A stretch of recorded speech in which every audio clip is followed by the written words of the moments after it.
भोले भाले किसान अधिक उत्पादन के लालच में फंसकर रासायनिक खाद व कीटनाशकों का प्रयोग करने लगे।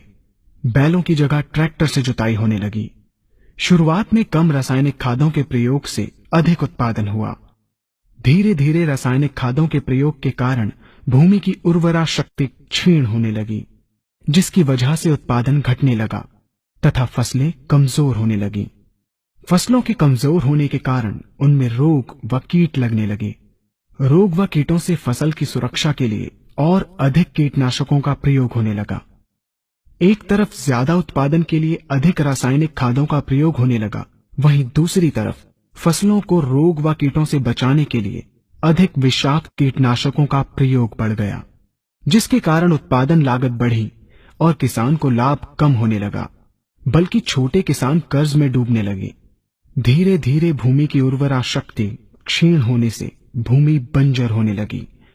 रासायनिक खाद व कीटनाशकों के कारण खाद्यान्न भी विषाक्त हो गए तथा जलवायु भी प्रदूषित हो गई, जिसके कारण मानव पशु पक्षियों के स्वास्थ्य पर प्रतिकूल प्रभाव पड़ा, जिसका परिणाम आपके सामने है। मानव स्वास्थ्य पर रासायनिक खादों के पड़ने वाले प्रभाव को आप ऐसे समझें। जब किसान फसल में रासायनिक खाद डालता है तो रासायनिक खाद में उपस्थित विषाक्त रसायन जल में घुलकर सबसे पहले जल को प्रदूषित कर भूमि के अंदर उपस्थित केचुए व सूक्ष्म जीवाणुओं को मार देता है।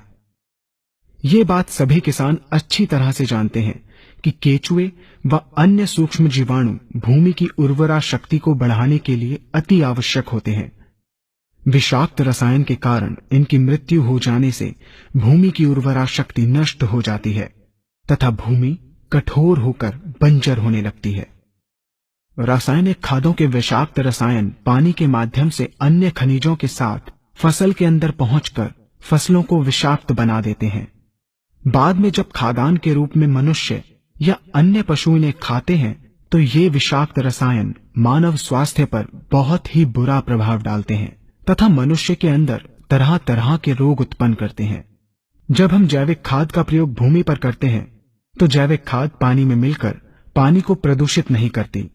जैविक खाद भूमि के अंदर उपस्थित उर्वरा शक्ति को बढ़ाने वाले जीवाणु तथा केचुओं की संख्या को तीव्रता से बढ़ाती है, जिससे भूमि की उर्वरा शक्ति बढ़ती है तथा भूमि छिद्र युक्त एवं भुरभुरी हो जाती है, जिससे वायु और प्रकाश भूमि के अंदर गहराई तक प्रवेश करते हैं, जिसके कारण भूमि में तापमान एवं आर्द्रता का संतुलन बना रहता है और फसलें मजबूत होती हैं।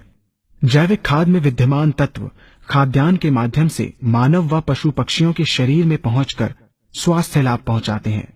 जैविक खादों के प्रयोग से फसलें अच्छी और मजबूत होती हैं, जिसके कारण उन पर रोगों एवं कीटों का ज्यादा प्रभाव नहीं पड़ता। यदि किसी प्राकृतिक कारणवश कीटों व रोगों का प्रभाव अगर पड़ता भी है तो गौमूत्र एवं औषधीय वनस्पतियों के घोल के छिड़काव करने से फसलों को रोग एवं कीटों से बचाया जा सकता है। गौमूत्र एवं अन्य प्राकृतिक औषधियों के मिश्रण के छिड़काव से फसलों का कम लागत में बचाव हो जाता है तथा वातावरण पर भी कोई दुष्प्रभाव नहीं पड़ता।